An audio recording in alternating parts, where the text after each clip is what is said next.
Hey everybody, I am on for the midweek message reveal Wednesday, May 31st.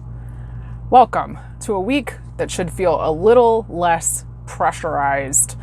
We've been kind of experiencing some lifting of some of the clearing that we've been experiencing since March, now that we've moved into Gemini season.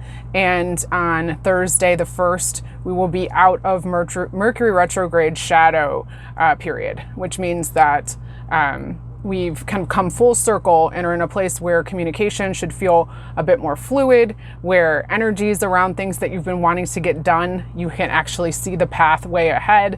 And there's almost an understanding with some clarity within the self that, hey, you know what, I think I'm starting to understand why this happened, or I'm really starting to resolve some of the tension around maybe some tension within a relationship, some tension within partnership with other people, or even some just stuck energy in places that you're wanting more flow. The want for things to start moving in a place that is marked is definitely on the tip of the tongue, right?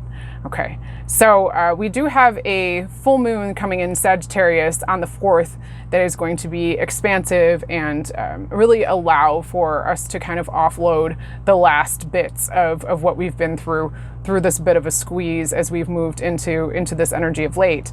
There is a lot of solar weather happening still, so if you're sensitive to things like that, maybe feeling some disruption with sleep, feeling some brain fog, maybe some anxiety, or just like some feeling a sense of kind of restlessness, frustration can be occurring. If you're sensitive to solar flares, those are things that have been happening in records, record level solar flares of late too. And all of those things can contribute to the way that you're feeling, as well as the deep work that we're doing. In every layer, you learn more and more, and you grow a little bit further out of your comfort zone. That is where you can expand your awareness. It's where you can expand your understanding of self, which allows you a deeper connection with others, allows you to really be more on a path where you can see your own desires come to fruition in your reality.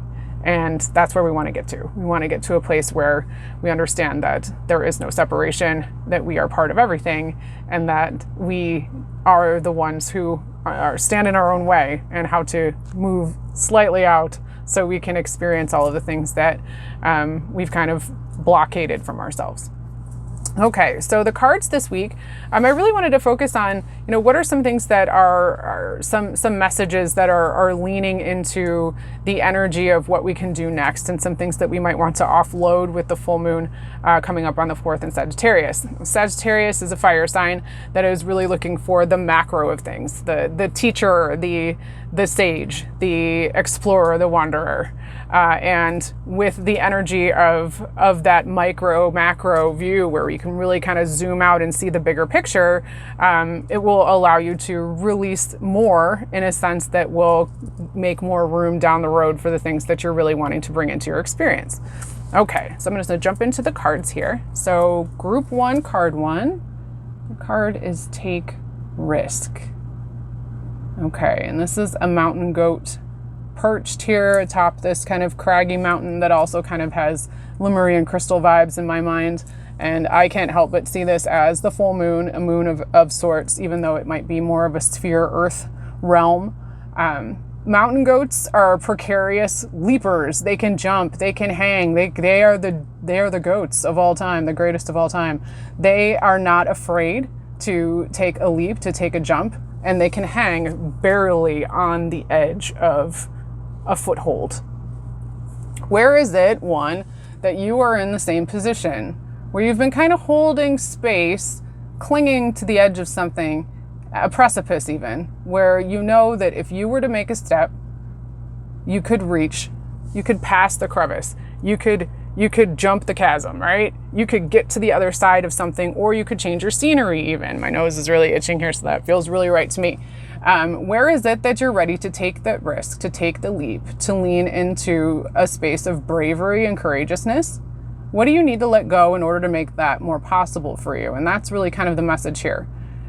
Lean back a little bit, ask yourself, when I say this, where are you holding on, or where are you gripping with a death grip when you know if you were to let go, things would flow? How are you holding on to, how are you creating a kink in the hose of the energy that needs to be moving forward. What you might not be realizing, one, is that you are the mountain goat. You got this. You're going to be able to jump and clear it.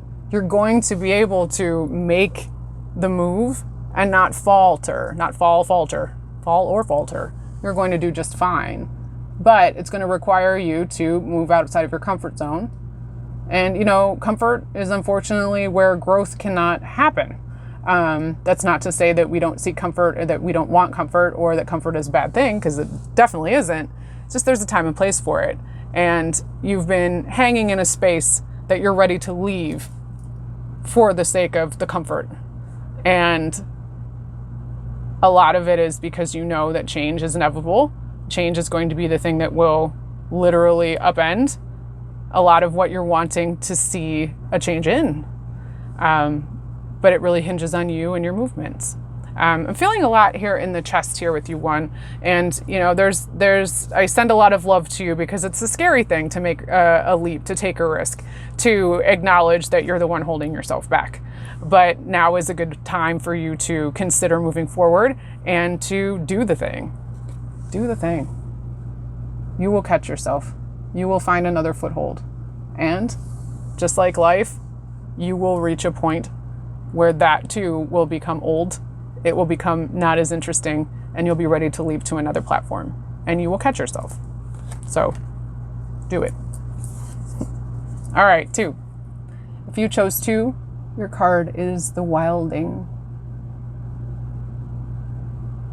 So the Wilding is kind of like a trickster archetype, out there on their own, swords in hand, able to cross whatever needs to be crossed, but tends to be in a kind of loner state.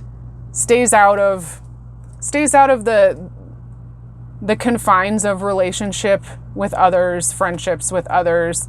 Maybe feels a bit safer with the stiff arm out, saying, "No, I'm good." Now, there are times when you need to rely on that Wilding energy within yourself, where you need to have 2 arms double fisted with your weaponry, and you need to be able to be prepared and know that you can slice down whoever's going to come at you, metaphorically. But is this the energy that you still want to continue moving forward? Because it served you for a while. And that doesn't mean that there's anything wrong with feeling that separateness, but you are feeling a lot detached and a bit lonely. And that loneliness is because of the way that you're reacting here. Maybe put your defenses down. Think a little bit about not being the lone wolf. See the wolf head on the hilt? Because you have the ability to change your perspective around how people can get close to you and what that means.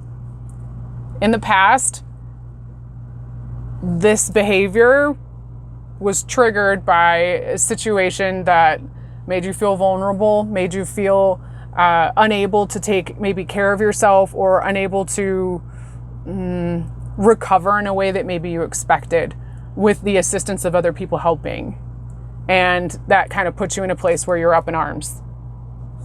That time has passed though. Things have moved and changed, but your stance hasn't. Similar to 1, you're holding yourself in a space that you've created, and while you're seeking change and wanting things to move and shift outside of yourself, you're the one who's unable to make that happen because it really begins and ends with you. There have been delays, yes, but those delays were necessary for you to have an opportunity to say, is this what I really want to do? You know that in order to move to the next stage, to create the bridge, to communicate with groups of people that you're wanting to interface with, you're going to need these people moving forward. And unless you allow your walls to come down a little bit, you're not going to be able to have as easy of a transition as you'd like, or actually you could easily have. Where can you relinquish a little bit of control? Where can you tame yourself a little bit, socialize yourself a little bit more, connect a little bit deeper to the understanding and beingness that you are a part of everyone and everyone is a part of you.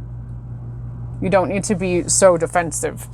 And while that, as I said previously, while that defensiveness served you previously, you're in a different space and so are those people. And if anything, they've moved on. To me, I feel this in the feet, particularly in the right ankle. So that's, the masculine side, the doing side, the wanting to move forward side. So difficulty or pain or tension in the feet, it's trepidation about moving forward and taking that action. Just know that you can when you want to. And it is the step to make when you feel that it is right. And the time clock will pick up again once you do. Okay, 3. If you chose 3, your card is compassion. This is a beautiful card. So we have a deer skull here. Really drawn to the laurel, kind of foliage that's happening up in the antlers, in the headdress area. It's almost a decoration of, this is a skull, so this is something that has passed. This is something that has died and, has gone back to its original form, or at least mostly to a degree. But yet it is adorned by things that are of the earth and that grow and are perpetually going to come around again. And in a sense, there's almost a feeling of appreciation. And that is what's being asked of you here, 3, is where is it that you can have a bit more compassion for yourself? Because you've been doing a lot for others externally, almost to your own detriment. And you haven't been giving yourself that same compassion back. You've been making allowances for others. You've been allowing others, you've even been making excuses for other people. This has to do with kind of a work-family kind of situation. So it could be, I'm seeing 2 different groups that this could play out in. And while you're, in a sense, trying to pick up slack and compensate almost for the lack of, I'm hearing good cheer. I'm hearing positivity. It's almost like you're bolstering a group of people and trying to hold them up. That compassion, though, is something that you need to provide for yourself because it's wearing you out. You're not able to, you can't do the best job when you're depleted as well. And this is the concept of, fill your cup first, airplane, put your mask on somebody else put your mask on yourself before you put it on someone else, because you're not going to be able to help anyone if you can't breathe. Where is it that you need that space for yourself? I am feeling a lot in the throat. It's moving into the throat and the thymus and the high heart area, that connection to the cosmic heart, to the blessings of all that is in the universe, the open spaces where we truly connect to what it is to be human, to our true spark of soul. And while you have this beautiful, amazing heart 3, you need to also turn that a little bit towards yourself. So if you were wanting to utilize the full moon on the 4th, releasing some of the feeling of responsibility around being a certain way for other people, maybe because that's been expected of you, or maybe that's how you show up for people, is something that you can let go of and allow for that change, because it's going to give you that rush of energy that has been lacking. Because there's like a fatigue there. There's like a slug kind of vibe that seems to be coming along with the energy. While you can keep giving, you're giving from a place that you're not able to replenish as quickly, and it's going to lead you to a place where resentment could occur. And that's not who you are or what you want, and that's definitely not what is wanting to be received by the people that you're looking to give said compassion to. So give some back to you. Okay? All right, so those are the messages this week. Would love to hear your feedback. Would love to work with you. Please reach out to me for readings. You can check my link, fill out my contact form. Got all kinds of really cool stuff happening, and have had just a great time getting to know clients and people. And it's just been really awesome. So thank you for your support and your love. Check back with me. Follow me on my feeds so you're able to know when I'm going live for mini readings and such. And I look forward to seeing you soon. So have a wonderful rest of the week. Make sure you take time for yourself. Allow yourself that space, because you're awesome. All right. Peace out, everybody. Bye.